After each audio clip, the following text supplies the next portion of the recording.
Now that's original. Once I sought for riches, deceived and lost in sin, traveling down a selfish road.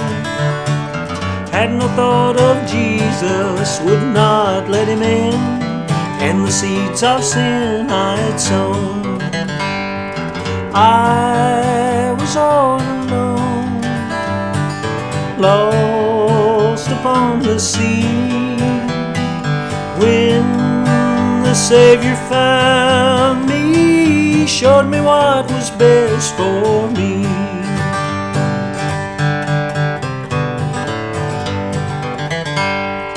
Those who follow pleasure and man's perilous ways, as they long for wealth and fame, I no longer join them upon that broad highway, for I know it's all in vain. I was all alone, lost upon the sea, when the Savior found me, showed me what was best for me. I was drifting helpless, I was all alone, lost upon the sea, the dark and sinful sea, when the Savior found me, found and set me free, showed me what was best for me. I know Jesus is what's best for me.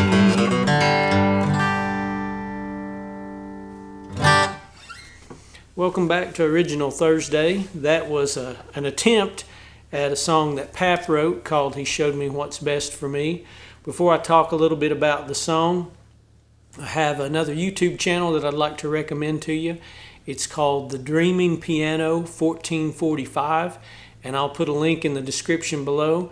But it's a young man playing the piano, looks like right there in his living room, and he uploads a lot. It seems like at least a couple of songs a week, and he plays a lot of ragtime. He even plays some classical pieces.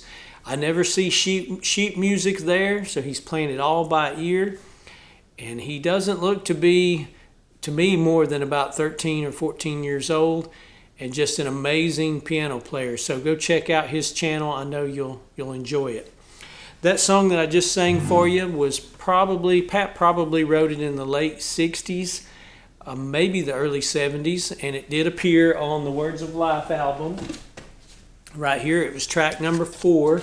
This album came out in 1973, so a year before I was born. And I've always liked that song. To me, it is, To me, it's a happy, upbeat song, and reflecting back on what life was like for Dad, for Pap, before he accepted the Lord and what the Lord did for him. I like the concept that's represented in the song of that Jesus showed him what is best.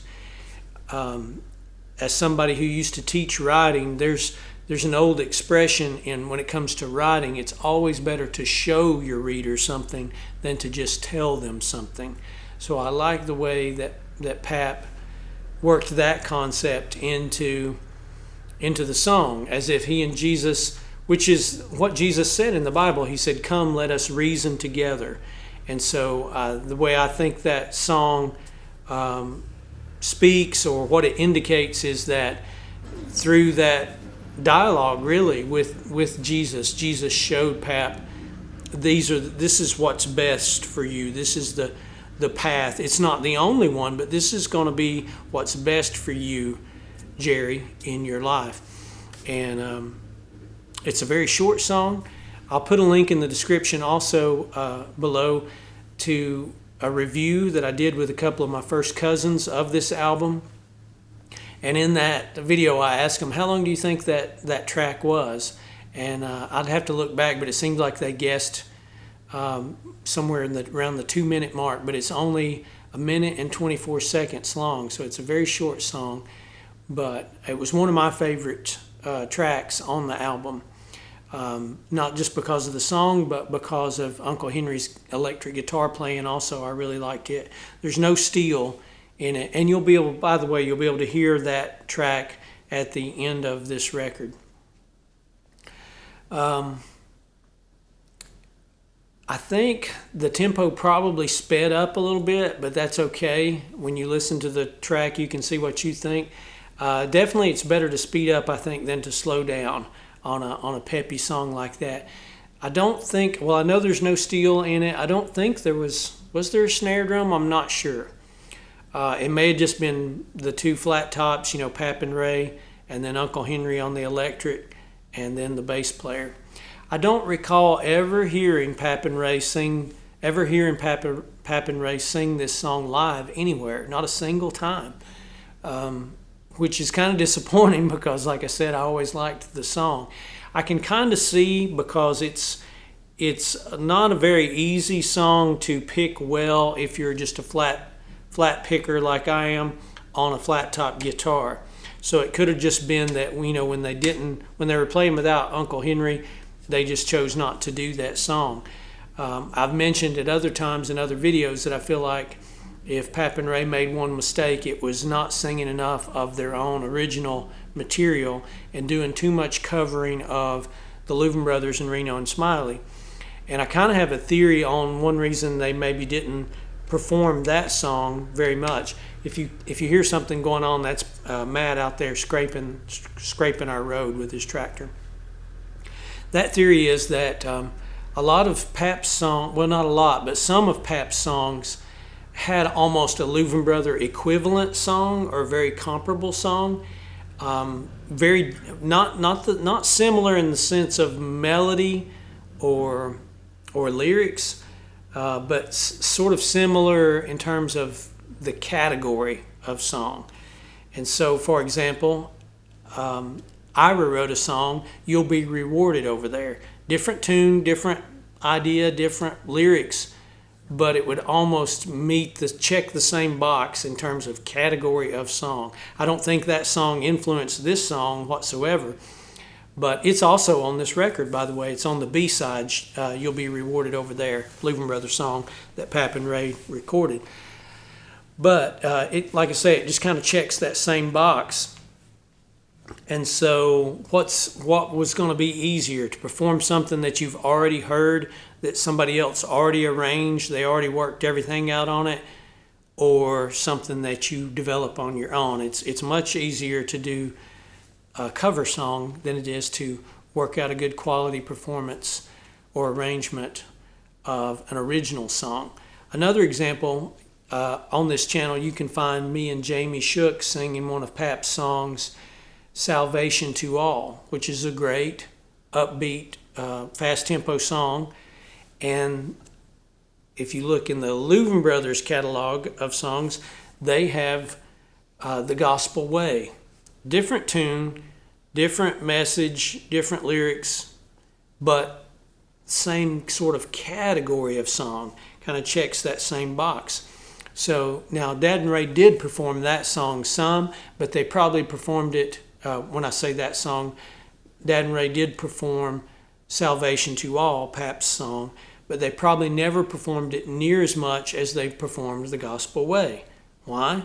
I think it was just easier to perform The Gospel Way because they had already heard Charlie and Ira do that, and everything was already worked out.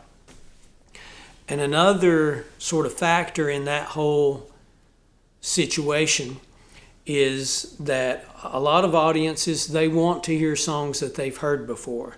They don't necessarily want to hear a song they've never heard before, new material, as a whole. I mean, you can always have individuals in there that they want to hear something new, but as a whole, a lot of audiences want to hear something that they've already heard. And then because of sort of the great difference or gap between the distribution capabilities of the Louvin Brothers and the distribution capabilities of the Wilson Brothers, they're going to have heard, a lot of audiences, Southern audiences, are going to have heard some of those Louvin Brothers songs because the Louvin Brothers were on a major label, Capitol, whereas the Wilson Brothers were not. Anyway, those are my theories. I'm probably overthinking it, but I do wish they had performed that song some more. A couple of interesting things about that song. I mentioned this, but it's been years ago. It appears, he showed me what was best for me. It appears in a Christian movie called Mac. That was an independent movie that my nephew Ben he partnered up with another Yale student, and they produced this movie. And they invested a lot of money in it. I've seen the movie. I think it's a great movie. Now, it's very different. It's a dark comedy. Have you ever seen a Christian movie that was a dark comedy? Probably not. Another way that it sort of breaks the mold, I'm not saying that this is a good thing, but I am saying that it might be more reflective of reality in the real world, that this Christian movie has some profanity in it. It has some alcohol abuse. It has some negative things in it. It's not all just, leave it to Beaver, hunky-dory, everybody's wholesome and everybody's doing the right thing kind of thing. They pitched this movie at several film festivals. I think it was shown at some film festivals, but I don't think they won any awards or anything like they were hoping. And they just kind of left the movie on the back burner for several years. And I recommended to Ben to reach out to Kevin Sorbo, who used to play Hercules. You might have seen him in God's Not Dead and several other Christian movies. He plays the atheist professor, or at least a professor who is professing to be an atheist. If you've seen the movie, you know what I'm talking about. That's a great movie, by the way, God's Not Dead, if you haven't had a chance to see it. But Kevin Sorbo is a Christian, and he makes Christian movies. And sometimes even, he's not acting in the movie, but he's maybe involved with directing it or producing it. And I heard Kevin Sorbo say one night, it could have been either on Kirk Cameron's show or it could have been on Huckabee's show, that he will read about 20 pages of any script for any Christian movie that anybody sends him.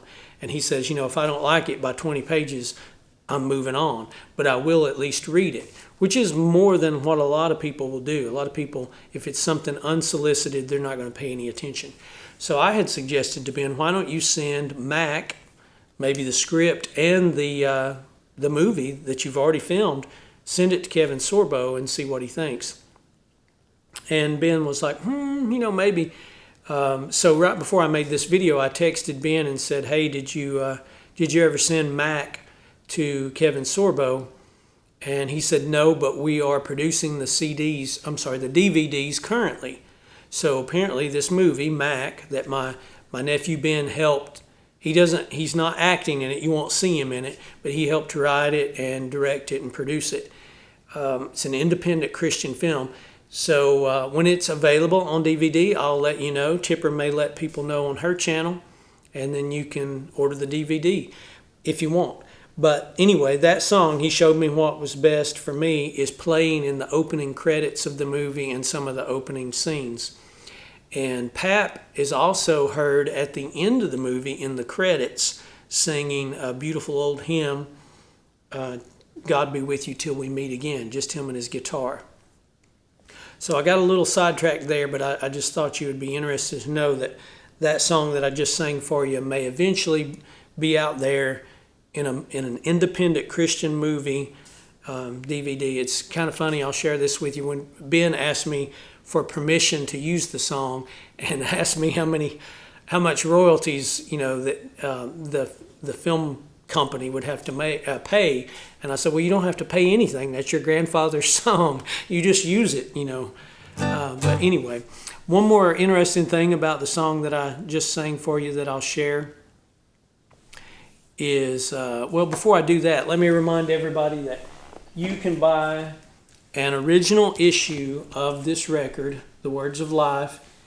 I have about 40 copies now. I have sold quite a few since the last video that I made about this, but I do have some left.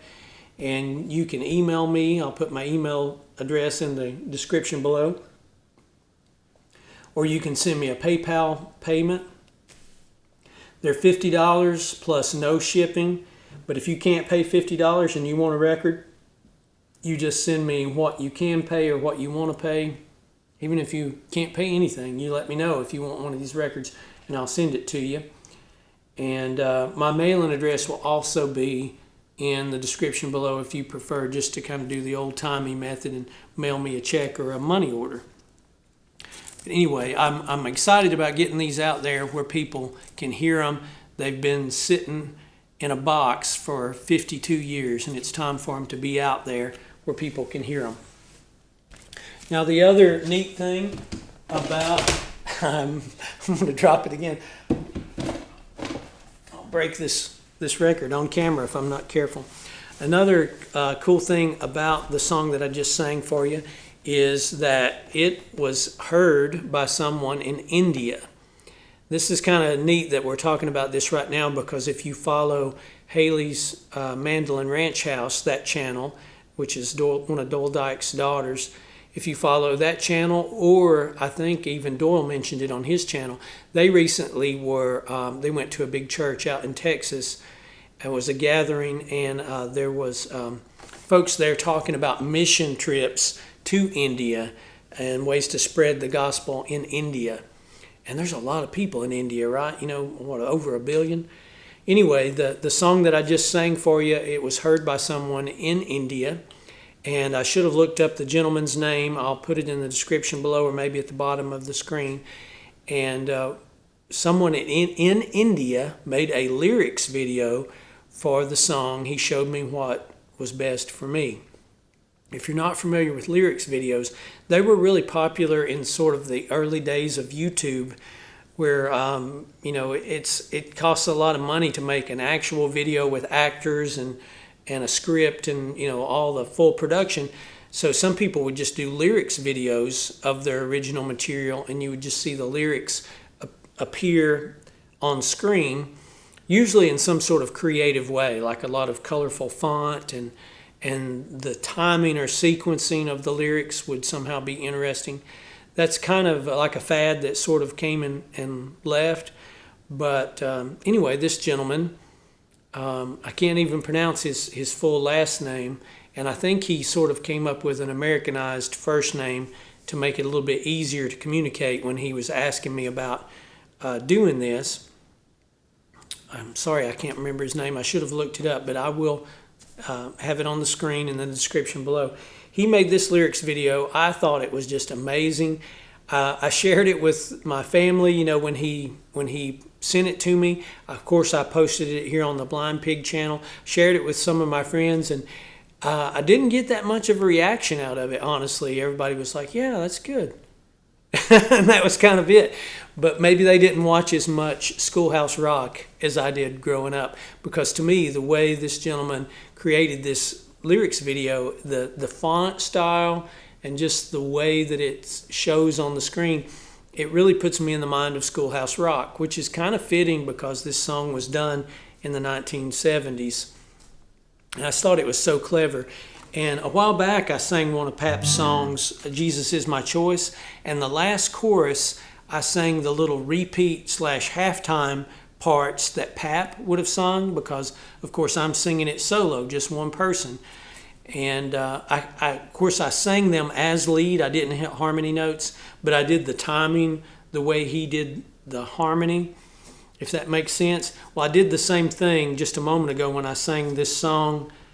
So the last time I sang the chorus, when I sang, I was drifting helpless, I was all alone, lost upon the sea, the dark and sinful sea, when the Savior found me, found and set me free, showed me what was best for me. That's the cadence and the timing that Pap was doing on his tenor, on his harmony on the record. Whereas Ray was holding longer lead notes, which were, Ray's part was, I was all alone, lost upon the sea, when the Savior found me, showed me what was best for me. So as he's holding those notes, Pap is doing that other little quicker part. And I thought it was really neat how the gentleman who made the lyrics video, he made Ray, the words that Ray sang, the lead, he made those really big, and then he kind of sprinkled, as the way I would describe it, the words that Pap said much smaller on top of those words. So it kind of represented visually what was happening musically and lyrically. And I've always thought it was, I never asked Pap about how did you come up with those little halftime things, those little repeats like that. Never asked him about it, but I always thought that was neat. In his latter songs that he wrote, he didn't do that as much. But in his earlier songs, especially if it was a fast song, he would work that in there a lot. Looking at my little notes here in front of my camera, and I think I've kind of said all I wanted to share about this song. I didn't do it very well, didn't do it justice, but you're about to hear it as Pap and Ray and Uncle Henry did it, and get to check out this lyrics video. Thanks for watching. One last thing that I'll share is, Lord willing, Granny and I will try to upload a song maybe on Saturday for Easter. So thank you, and I hope you enjoyed this lyrics video that's about to start right now.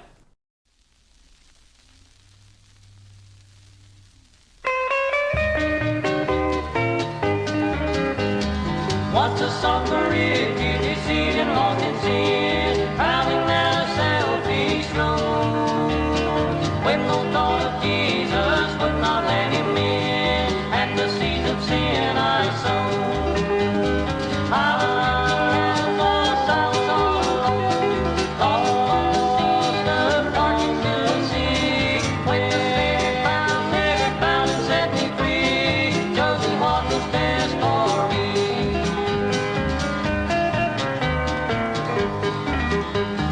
Those who follow